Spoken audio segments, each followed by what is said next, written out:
They could be a farmer और farm labourers, वो farmer भी हो सकते हैं और फार्म लेबरर्स भी हो सकते हैं. The well being of this people is closely related to production on farms, और इन लोगों का खाना पीना, इनका लाइवलीहुड, ये पूरी तरह एक फार्म यानी कि एक खेती पर डिपेंड करता है. But remember that there is basic constants in raising farm production. और भी ज़्यादा बेसिक कॉन्स्टेंट्स हैं जो कि फार्म प्रोडक्शन में यूज़ किए जाते हैं. Since 1960 in Palampur there has been no expansion in area under cultivation by then. Some of the wastelands in village had been converted to cultivable land. There exists no further scopes to increase farm production by bringing new land under the cultivation. The standard unit of measuring land is hectare. Standard unit क्या है किसी भी land को major करने के लिए? Hector में हम उसको मेजर करते हैं.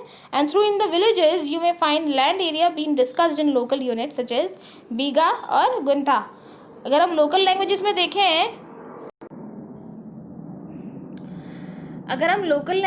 देखें, तो इसको जो हेक्टर है इसको लोकल लैंग्वेज में बीघा बोला जाता है, बीघा ज़मीन. ठीक है ना.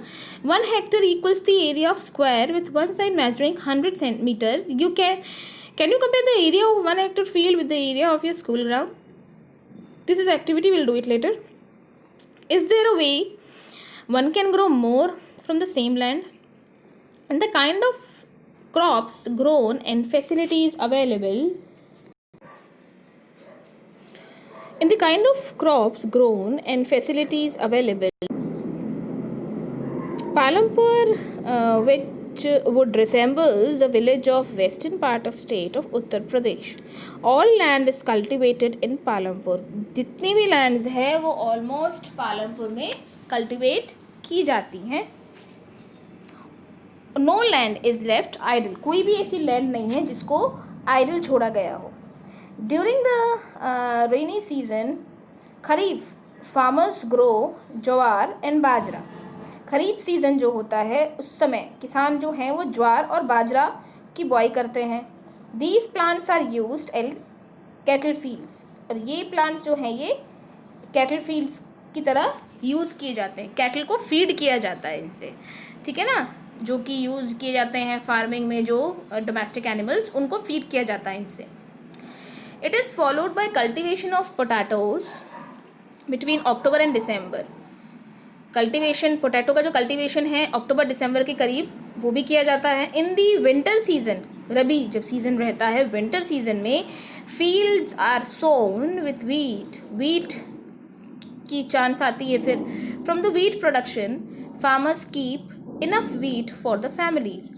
वीट प्रोडक्शन जब होता है तो फार्मर्स जो हैं, जब फ्रॉम द वीट प्रोड्यूस्ड, जो वीट जो प्रोड्यूस होती है, फार्मर्स जो हैं वो इनफ वीट जो है वो अपनी फैमिली कंजम्पशन के लिए भी रखते हैं, और जो जितनी बची हुई वीट होती है, सरप्लस जो रहती है वीट, उसको वो मार्केट के, जो रायगंज का मार्केट है वहाँ पे सेल करते हैं. A part of land area is also devoted to sugar cane. Land area का एक जो पार्ट है वो शुगर केन को भी दिया गया है, which is harvested once every year. साल में एक बार जो कि हार्वेस्ट की जाती है. Sugar cane in its raw form as in jaggery is sold to traders in Shahpura. उसको गुड़ के रूप में बनाया जाता है और फिर उसको शाहपुरा ट्रेड किया जाता है. The main reason why farmers are able to grow 3 different crops in a year is Palampur is due to well developed system of irrigation.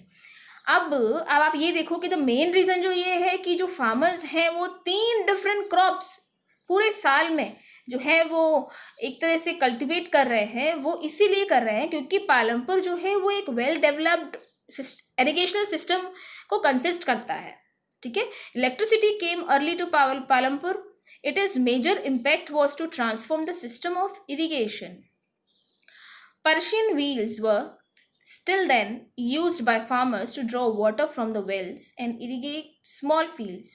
People saw that the electric run tube wells could irrigate much larger areas of land more effectively. The first few tube wells were installed by the government. Soon, however, farmers started setting up private tube wells. As a result, by mid-1970s, the entire cultivated area of 200 hectare has irrigated.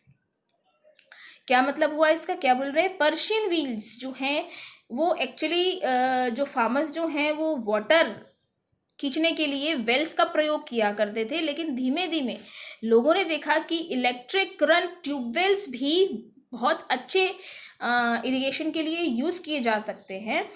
Larger area उसके लिए covered किया गया और more effectively जो है ये जो electric tube wells है ये ज़्यादा एरिया कवर करते हैं पाने के लिए। तो फर्स्ट फ्यू ट्यूबवेल्स जो हैं वो इंस्टॉल किए गए गवर्नमेंट के द्वारा और उसके बाद फार्मर्स ने खुद ने ये प्राइवेट ट्यूबवेल्स सेट करने स्टार्ट कर दिए। एज अ रिजल्ट ये हुआ कि अराउंड 1970 एंटायर कल्टिवेटेड जो एरिया है वो पूरा इरिगेटेड हो गया। ऑलमोस्ट 200 हेक्टर स्केल का जो एरिया है वो इरिगेटेड कहलाने लगा।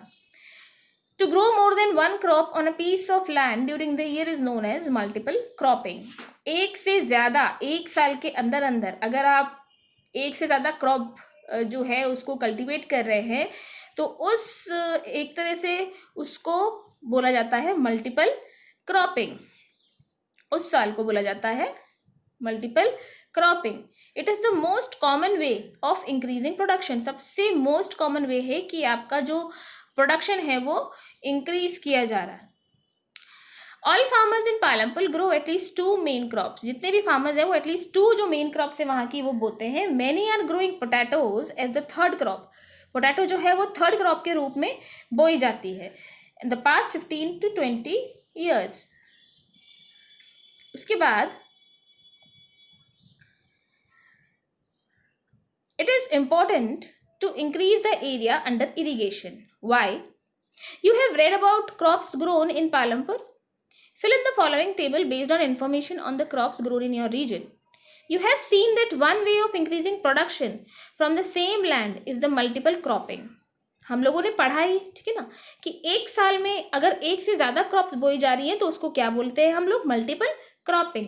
The other way is to use modern farming method. दूसरी जो चीज़ है उसमें हम मॉडर्न फार्मिंग मेथड यूज़ कर सकते हैं फॉर हायर यील्ड्स। ठीक है, yields is measured as crop produced on a given piece of land. Yield जो है वो एक तरह से एक मेजरमेंट है जिसमें ये देखा जाता है कि कितनी क्रॉप जो है वो प्रोड्यूस की गई है एक गिवन पीस ऑफ लैंड पे according to the season. Till the mid 1960, the seeds used in cultivation were traditional ones with relatively low yields. Traditional seeds needs less irrigation. Farmers use cow dung, जो farmers हैं वो cow dung use करते हैं इस चीज़ के लिए, and other natural manure as a fertilizer वो use करते हैं अपनी crops को और बढ़ाने के लिए. All these were readily available with the farmer who did not have to buy them. उन लोगों को ये सब buy नहीं करना पड़ता. The Green Revolution in late 1960 introduced the Indian farmer to cultivate the wheat and rice using high yields variety HYVs of seeds compared to the traditional seeds. The HYV seeds promise, HY seeds जो है वो ये promise करती हैं to produce much greater amount of grains और अच्छे grains, अच्छा amount, अच्छा वॉल्यूमिनस उनको प्रोड्यूस, एक तरह से उनका अच्छा प्रोडक्शन। ठीक है, as a result the same piece of land would now produce far larger quantities. वही पीस ऑफ लैंड जो है वो और भी अच्छी लार्जर क्वांटिटी में क्रॉप्स को प्रोड्यूस करते हैं। HYV seeds however need plenty of water. हालांकि they needs plenty of water and also chemical fertilizer की भी ज़रूरत पड़ती है इनको, एंड पेस्टिसाइड्स की भी इनफैक्ट इनको नीड होती है HY सीड्स जो है। बट ये जो रिजल्ट्स लाते हैं तो इनका रिजल्ट जो होता है वो बेस्ट होता है।